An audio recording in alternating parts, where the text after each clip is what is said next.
In today's video, we're going to talk about how to properly measure your trades. And by the end of this video, you're going to feel one step closer to being a consistently profitable trader. What's up, traders? Welcome back. Now, we're not going to speak about the financial returns from trades. If you clicked on this video looking to talk about money, you found the wrong video. We're not going to even speak about percent gain or percent lost today. Not too much, at least. We're going to focus on the R multiple. So first, I'm going to explain to you the difference between the R value and the R multiple. Then I'm going to show you how to create good risk-reward setups. It's just a 4-step process that I like to use. And then I'm going to actually show you on a few examples how I do it. So first, make sure you don't confuse the R value and the R multiple. The R value is the risk defined by your stop loss in terms of dollars. The R multiple, and that's what you hear me talking about all the time, that's the potential profit expressed as a multiple of the risk. So for example, let's say you're trading Euro USD. You've got 10 standard lots on the position. Your stop loss is 10 pips and your take profit is 30 pips. As you can see, that's going to be about $1,000 of risk and $3,000 of potential reward with this position size. So the R value here is $1,000 and the R multiple is 3R because your risk reward is 3-to-1. So when you hear me talking about trades and I say, yeah, this doesn't look that good, you can only get 1.5 R. That's because for my system and the expectancy of my A1 system, I need more than 1.5 R if I'm going to be consistently profitable in the long run. I need at least 2 R. So when I'm going through my watch list every morning and I'm going down the checklist of things I need to do to find a good setup, if I can't find 2 R on the risk reward, there's no way I'm clicking the button.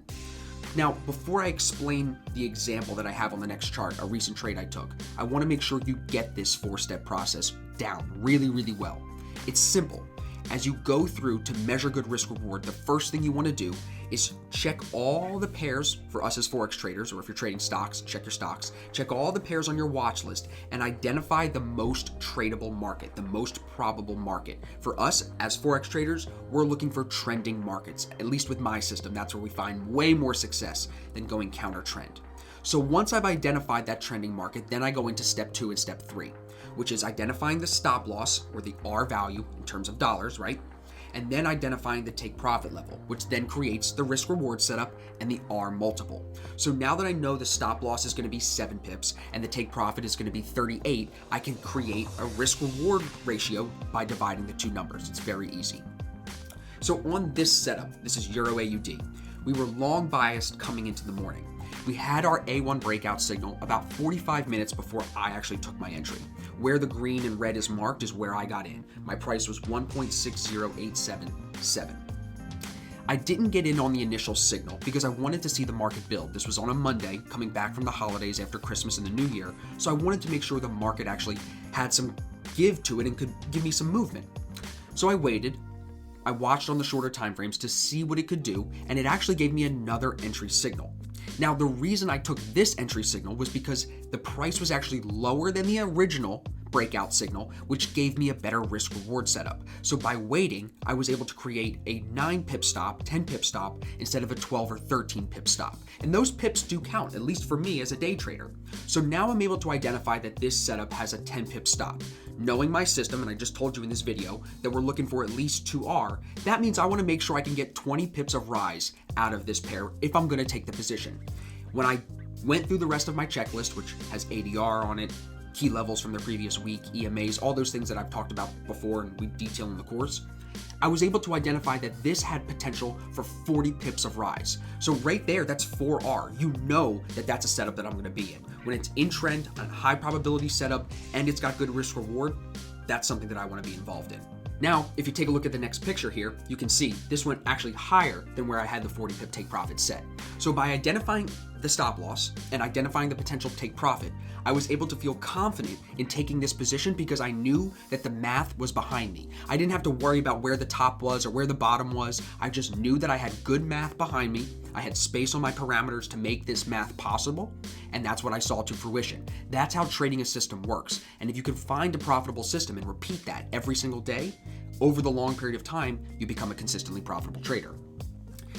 Let me explain to you why it's important to measure R and think of your results in terms of R, the R multiple, instead of the dollars. Now, the dollars are definitely important because we probably don't talk about it enough how there is this unlimited income potential with trading, because I don't like when people get distracted by the dollars. I work with so many new traders that struggle with trying to flip small accounts. I don't even like to speak about the money. So I'm conditioned to really focus on the R multiple because it never changes. Whether you're starting with your first $10,000 account like I did, or you're starting with your first $100,000 account, the R multiple on the setups for you and me is going to be the same. It's the same. So as I grow my first account, or whoever it is grows their first account, right? You don't want them to get caught up in the dollars along that path, because one day they might see enough money in the P&L where they close a trade early and they're not seeing trades to fruition. Just because you're up a certain amount of money doesn't mean it's a good risk reward setup. And if you start pulling yourself out of those setups too early, you're screwing up the expectancy, you're ruining the system, and then you're off doing like wildcard stuff that no one can be accountable for. So it's really important that if you're going to say, hey, I'm going to try to be a trader, try to be consistent with this, that you find a profitable system that you can put money behind, and that you don't get caught up in the dollars as you make money trading. Instead, you focus on the R multiple of each trade that you're potentially taking, and you just trade the best R multiples behind the highest probability setups that you can find. So I want to flip over and show you Euro USD just quickly, because today I had two positions here, and with good risk reward, I was able to stay profitable even though one of them was a loss. So the first trade was long off the 50 EMA, looking for it to rise to the 800 EMA, which you can see it did just recently. The first position though stopped me out for a loss of 5 pips. The potential reward there was over 10, it was about 11 or 12. So that's over 2R, which is why I took the position. It doesn't work out, you take the loss and you wait for a re-entry. You don't let losses frazzle you. When you have a system, you just wait for the next one good trade, right?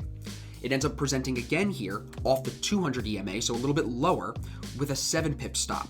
Now, because we were a little bit lower, and I still wanted to see this rise at least to the 800 EMA today, that gave me the potential take profit of about 18 pips. So with a 7 pip stop and 18 pip take profit, clearly that's over 2R, and that's why this trade was able to cover that earlier loss and help me finish the day slightly profitable. So using good risk reward and a repeatable system, which is what I talk about all the time, you're able to find consistent profitability even when you take a loss here or there, because over the long run these trades pay when you're using good risk reward and avoiding the ones that don't fit good risk reward parameters. So I hope that this video helps you understand more about why you should not be looking to measure your trades in dollars, and really you should only be taking trades where you can identify risk and reward. If you can't measure a set stop and a set take profit to create that R multiple, then I don't think you should ever be in the trade. That's just my opinion. That's what's led me to consistency. So if you're struggling, that's what I would tell you to do. I want to leave you guys with a quote here from Paul Tudor Jones. And I just want to remind you going forward to not look at your trades in terms of dollars, to look at them in terms of the R value, the potential reward versus the potential risk. And I really cannot say it enough. You should never be taking a trade unless you have a predetermined stop and a predetermined take profit. So if you're looking for more information about how to execute with that predetermined stop and predetermined take profit, and even if you're looking for more precise entry signals so you know exactly when to click the button, I would recommend you check out the rest of my videos here on my channel, or reach out to me and I can get you information on our course.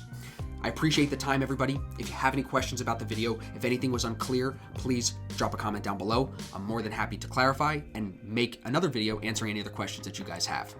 Thank you for the time. I'll see you in the next trading video.